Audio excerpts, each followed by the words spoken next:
for store-bought pre-packaged cookies. Famous Amos isn't bad. I mean, It's a sponsor of the video. I'm kidding. Not a sponsor. I'm gonna go with like probably top. Oh, it's definitely up there. I can't think of a store-bought. Whenever they have it, when you go to a conference or you go to a lunch on learn or something, Right. and they have those cookies, instantly it where works. the Holy Spirit comes into the room. Absolutely. With Chick-fil-A, usually Chick-fil-A's with it. Oh yeah. If you get Chick-fil-A and Famous Amos, we just need one more thing and we'll complete the Trinity. That waffle fries from Chick-fil-A. But see, I'm gonna say Chick-fil-A, Famous Amos, and another brand. Oh, okay. Oh, Jordan. Jumpman. I mean, if I go to a place and they give me Chick-fil-A, Famous Amos, and some Jordan stuff, They're just giving you Jordans in general. I mean, there it is. that's your kind of glory right there there. it is. All right, so what are we talking about? What are we talking about? Oh, we're going to talk about Sunday night. Austin Westlake was here at youth. Right. And, man, he brought a word. Oh, man. Amazing. He is a great communicator, He is. first of all. And the stories, man. Oh, the stories are always... Storyteller. Well, the first story, just in general, Goated.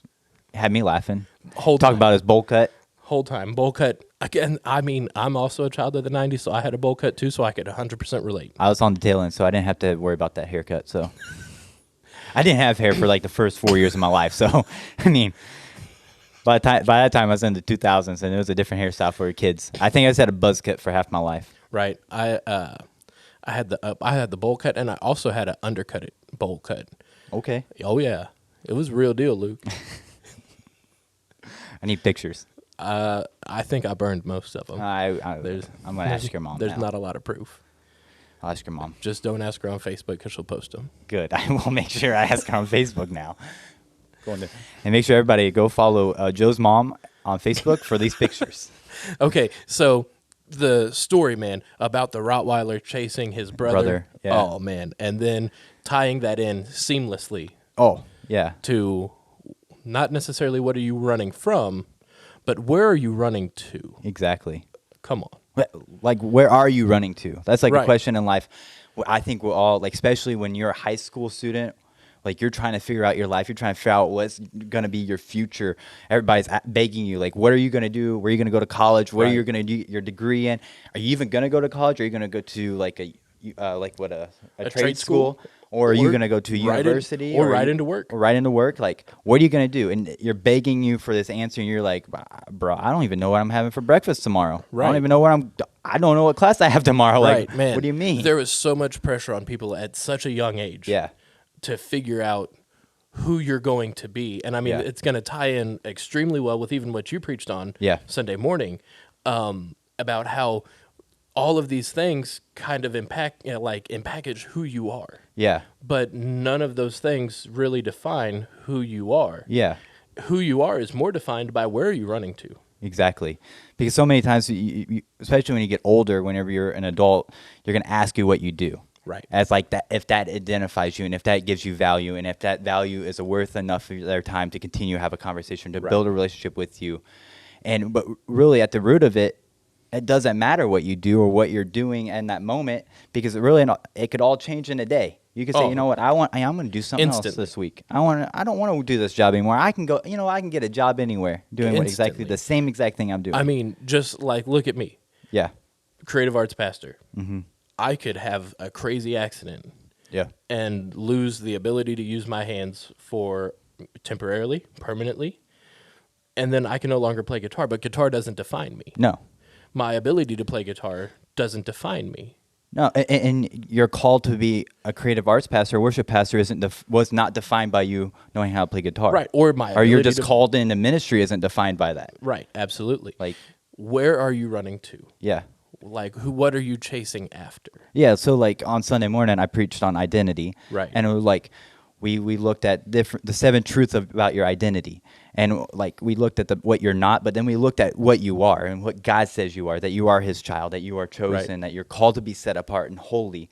Like when you look at that, like you're God's child, you're adopted into his family. Right. Yeah, absolutely. But like what you do doesn't matter anymore. It's who you're working for. You're serving God because you're a part of his family now. Right. Oh, man. That's a word. Come on. I love preaching on that. That'll preach. But yeah. That's good. But Austin, back to Austin's Oh, yeah, message. back to Austin and his message. Yeah, my message. You can go listen Preach to the that house later. down. Preach the house Brought down. it down, man. Bro, and then talking about Zacchaeus. Zacchaeus was who he was talking about. Right. He talking about how wearing his Gucci robe and his Yeezy sandals, running, climbing that tree. Again, Austin is a fantastic comedian. When I was like, bro, I never thought about using Zacchaeus saying he's wearing Gucci, Right. but like back in that day, he would have been wearing Gucci. That's exactly. Like especially someone who was short. Oh, they would have been trying to compensate. Oh, I mean, for real, True. because like he said, yeah, back then height wasn't just what it means now; it was even more important. Yeah. Like he said in the Bible, every time someone was of note. Well, think of like King Saul, like before David became king. They always talk about how tall he was. He was at least a head and shoulder taller than every other person. Yeah. Which is, side note, why it was so hard for David to wear his armor, because he was still a boy, so he wasn't full grown. So he wasn't even as tall as the average Israelite yet. Yeah. And then King Saul was even taller than them. Mm-hmm. So that's why it was so hard to wear his armor. But, God already had armor that was custom fit for David. He didn't need King Saul's armor, but that's for another talk. Yeah.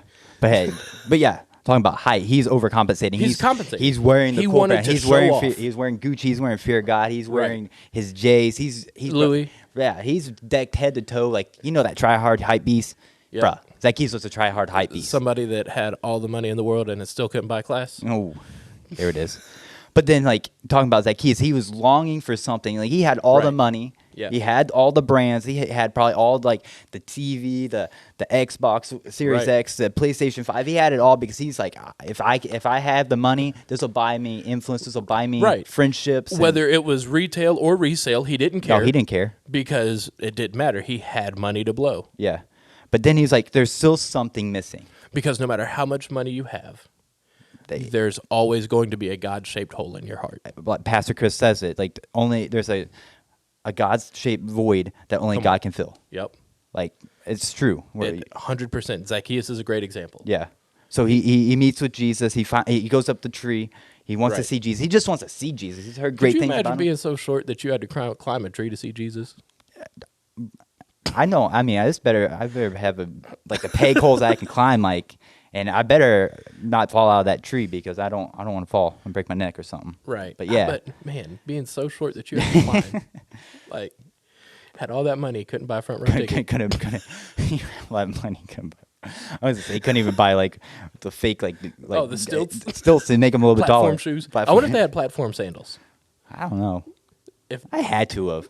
Zacchaeus would have had a pair. Yeah. He would have. I mean, they wore robes back then anyway, so he could have been wearing stilts and no one could have known. Bro, whole time. He like missed the little out. rascals with the dude standing under the dude's shoulders. Zacchaeus, you should have asked us. We could have helped you. Come on. Could have helped you. But yeah, he's looking for Jesus, climbs a tree. He's so desperate to see Jesus. Like, if he had that much influence, that much money, he could have bought his way, paid people off. Like, I want to get into the front row. Absolutely. Like, I want to, but he's like, I'm just going to climb the tree. He's probably thinking, I'm a tax collector. I already have a bad reputation of people. Right. And I don't want to know what this guy thinks about me because I know what everyone else thinks about me. And there's, as much as people like that are hype beast, there's a certain sense of peace and security that comes with an anonymity. Being anonymous. Yeah. Without buying your way into the front. Yeah. What are these people doing? Without bringing attention to yourself, what's he saying? Yeah. How can I get a genuine picture of him from the back? Because when you have influence or when you have money, think about YouTube stars, as soon as they walk out into public, like Mr. Beast is a prime example. Perfect. Bro, his friends get badgered, like wanting Mr. Beast to give them something. Like, absolutely. His friends are just his friends. They don't have the influence. Right. They don't have the clout. The money. They don't got the money. It's just Mr. Beast who does. But like, everybody wants something from him because he's known for giving. Like, he's a generous person. He wants to give to people in need. And then whenever he goes out in public, people are, can you give something to me? Right. I want something. Right. Like, absolutely. Like, so Zacchaeus is like, I want a genuine, like, I don't want Jesus to think like, man, Zacchaeus, you have a lot of money. Give me some of your money because I could use some of it for my work. For the ministry. The ministry. Or you don't want people around you to start, I'll sell you my spot, I'll sell you my spot, I'll sell you my spot. And then the crowd's all talking and nobody is even paying attention to Jesus anymore because everybody's trying to get money. Yeah. So I can see why he would climb a tree instead of trying to draw attention to himself. Yeah. And like you said, on top of that, he's a tax collector. So the attention that he may have drawn to himself may not have been good. Probably anyway. would have been negative. Super negative. Absolutely. Yeah. So if he lived in cancel culture, he would have been canceled a long time ago. Like, yeah. So he climbed the tree. Right. Jesus comes by, like Jesus being Jesus. Like, there's a crowd of people probably asking Jesus, heal me, Jesus, help me, Jesus, what can I be to be your disciple? How can I follow you? And Jesus probably answering these questions, but then all of a sudden, out of nowhere, since there's a guy up in a tree watching him. Like, imagine like Jesus, like, you know, where there he is over there in that tree. Luke, what would you do if you were preaching at church and there's somebody just sitting on the stage light rack?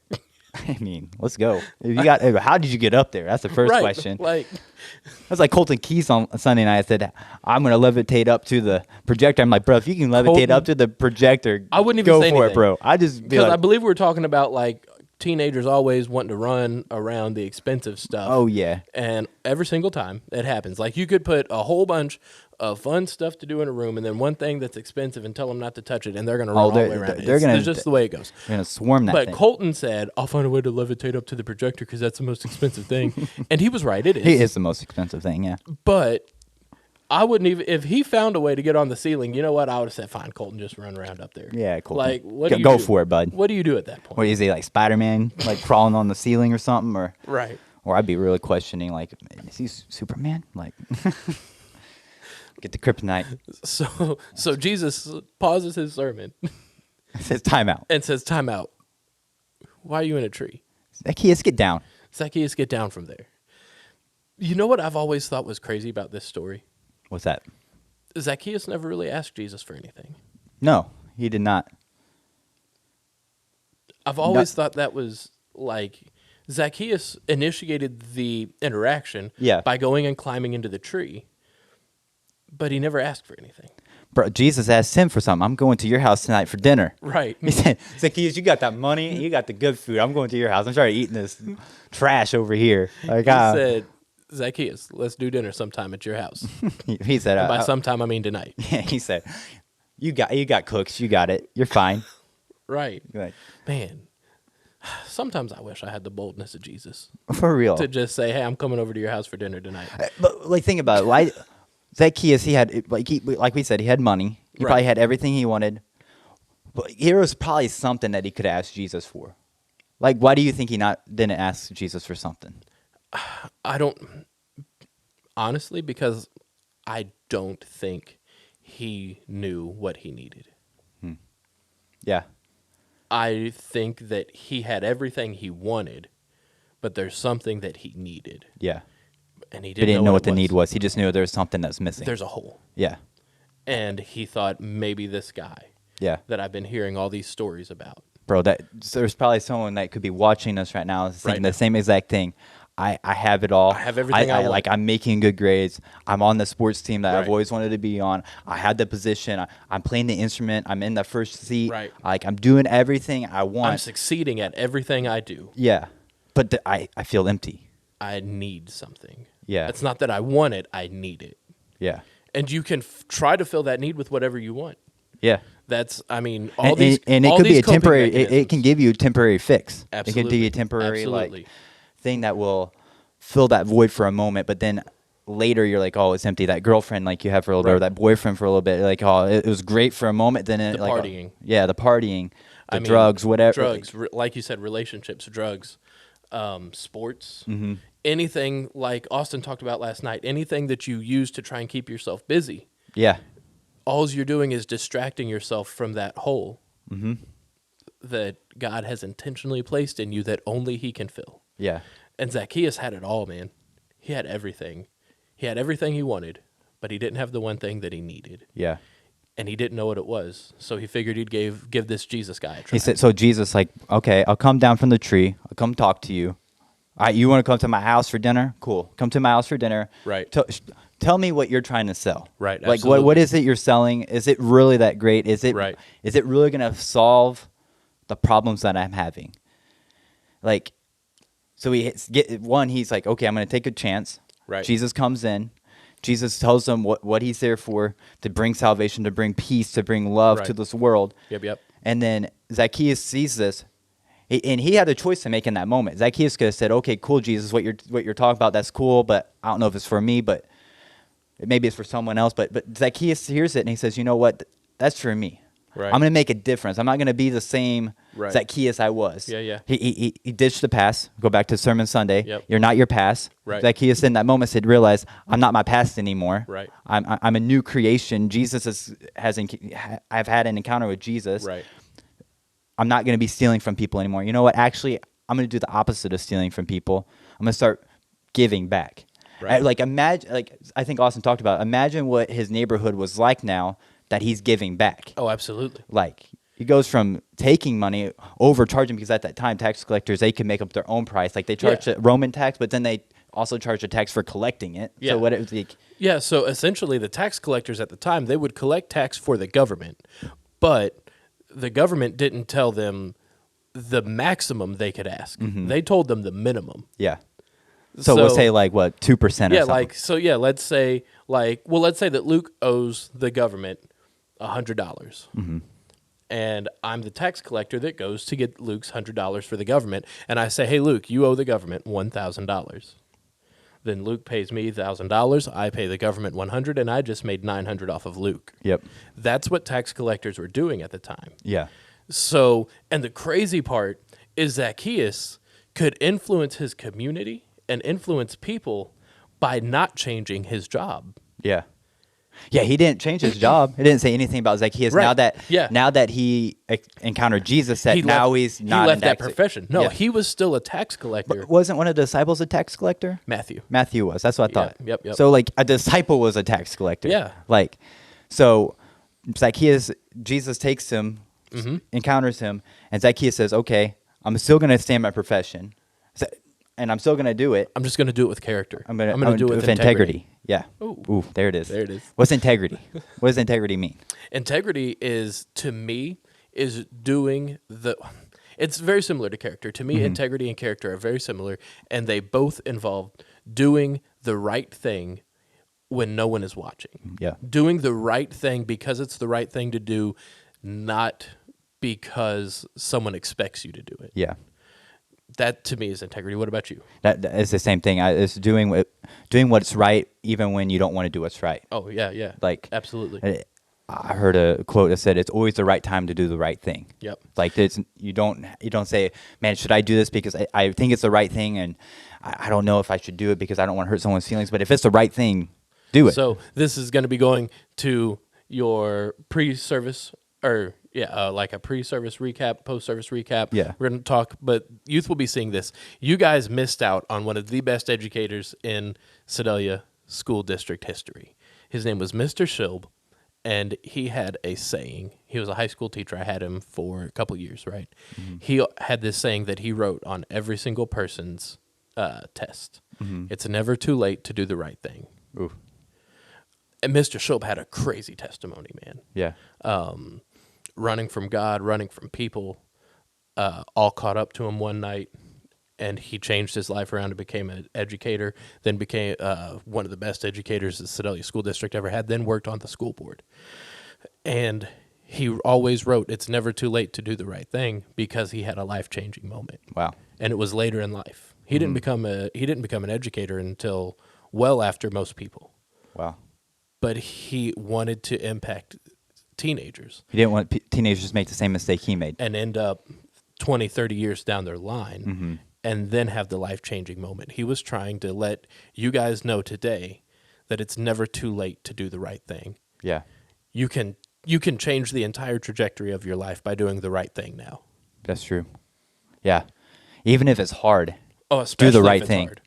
Like, you're going to be thankful that you did the right thing. Absolutely. You're going to be thankful that you gave up that relationship. You're going to be thankful you didn't go to that party. Absolutely. You're going to be thankful because you never know what could go wrong. And you may in not be an instant. You may not be thankful today. No, you probably won't be thankful today. Guarantee you 30-year-old you will thank you. Yeah.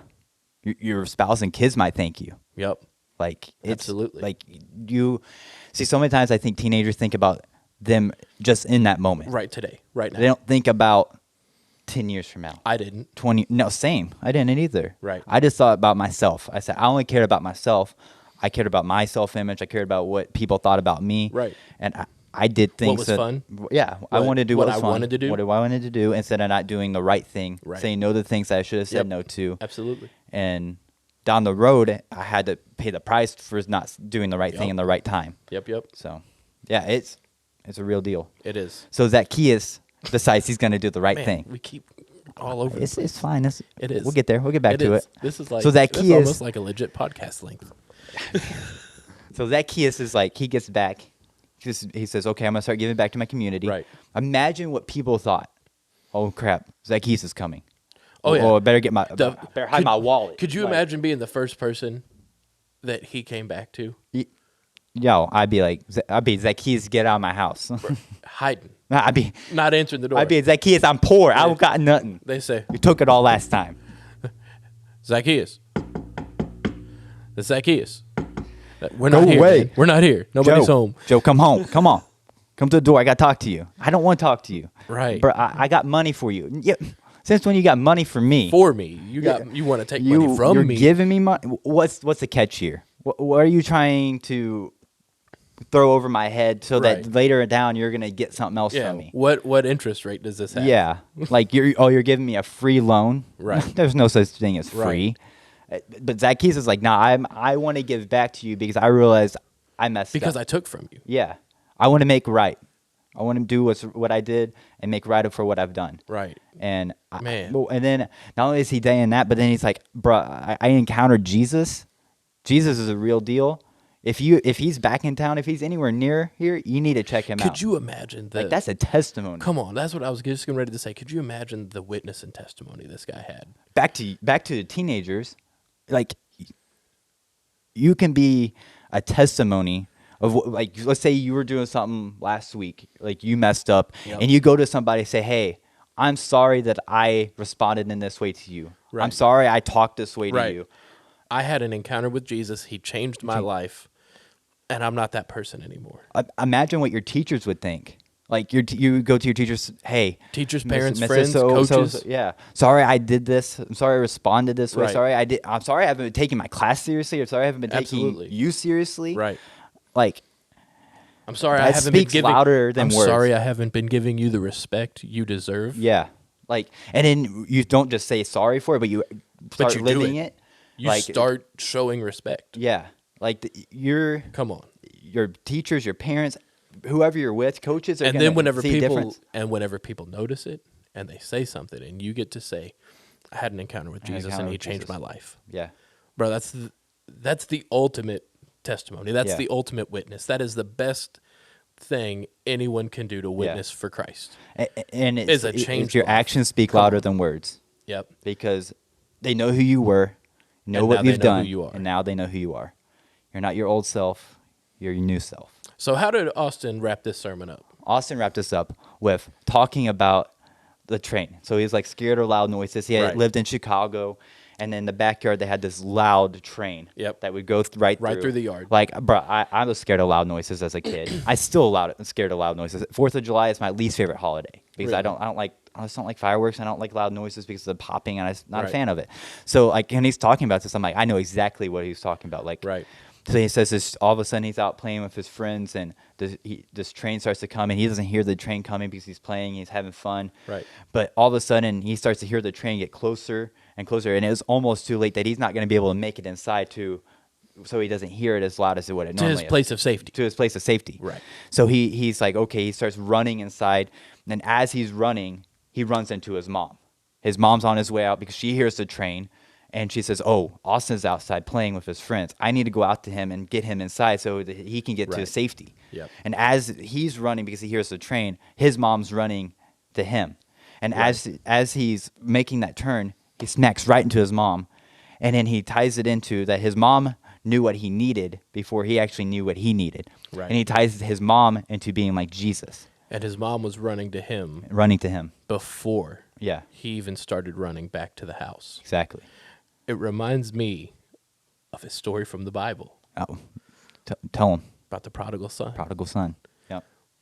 about how as soon as they saw even a glimpse of the son returning, the father was It out said there the father was looking day and night for him. day and night. And as soon as he saw what could maybe possibly Be his be son. his son returning, running. What you have a daughter. I have a Let's daughter. say if Evan were to do something, how would you respond when she came back? Exactly the same way. Same way. Exactly the same way. I remember holding Seattle for the first time Right. late at night. Yep. Holding her, feeding her, and bawling my eyes out because I realized what that story meant. And I mean, we all hear it growing up that you don't know, the love that a parent has for a child until you have a your child. own child. Yeah. And as cliched as it is, 100% true. It's so true. 100% true. And not only that, but like every kid you have after, it's like it multiplies. You're like, man, Right. I didn't know I could love another person as much as I love this person. Right. And then I just had my third child, Judah. Right. Bro, I was bawling my eyes out when he was born. I couldn't tell you why. It was just like I was Probably just from the knock on your head. I didn't have a knock on my head. I landed softly. But like it was, I was like, man, life is so beautiful. Like Yeah. it's so miraculous. I'm like, and Right. people like, is there a God? Like just being in the room, witnessing a baby be born, like there's a God. This is not accidental. No. This isn't because some rocks hit each other and then life just happened to form out of it. Exactly. And then like how they take their first breath, like they don't know how to breathe. They've been in the Right. womb for 9 months. And then Yeah. all of a sudden they just come out and And no. and breathe Right. On their own. on their own. Come on. Like, But man, just the thought of I've seen a lot of pastors use this example, but whenever you're taking your step to Jesus, it may seem far away. yeah. It may seem unattainable. But just know that he is coming to you. Yeah. The gap that's there isn't as wide as you think it is. No. He is closing it faster than you can ever imagine, and all you have to do is take that step. Just got to take that first step. Yep. First step. And that's where free will comes in. Yep. Because Absolutely. you have to make that decision. You have, yeah. Joe can't make that decision for you. Luke can't make it I for can't you. make it. Nobody Your parent can. can't make it for you. Nope. Grandparent can't make it for Nope. you. Pastor Chris can't make it for you. You have to. Absolutely.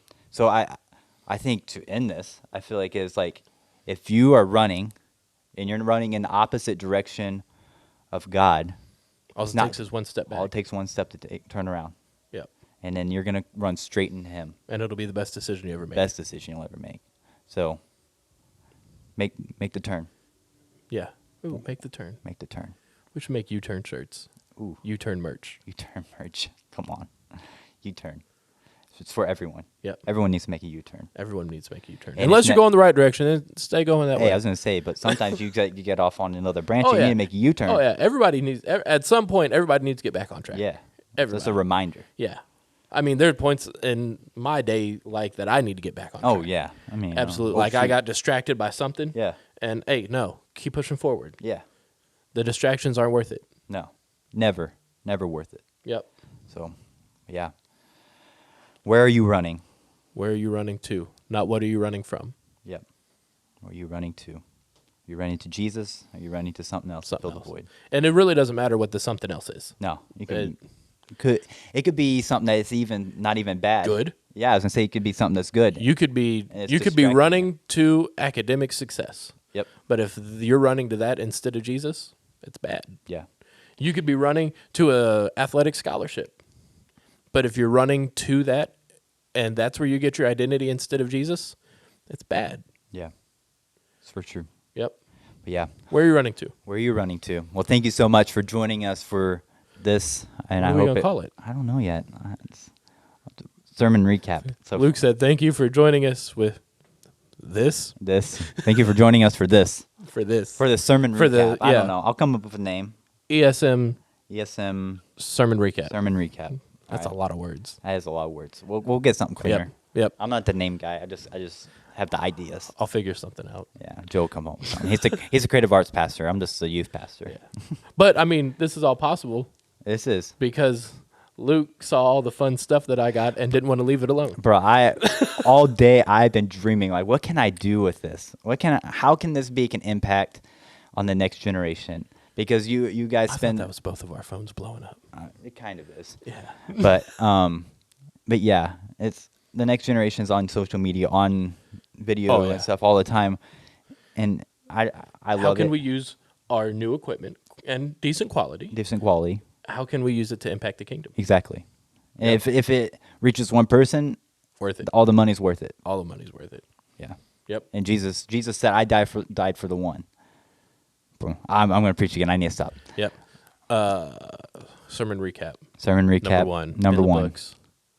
This is Joe. This is Pastor Luke. I guess I could say this is Pastor Joe and this is Pastor Luke. I'm sorry, Joe. You're a pastor too. Hey, it's all right. I'm sorry. I don't get caught up on titles. It's true. No one should get caught up on a title, but you have the title and you deserve the title. Thank you, sir. Appreciate it. Yeah. Thank you so much for joining us. Yep. See you next time.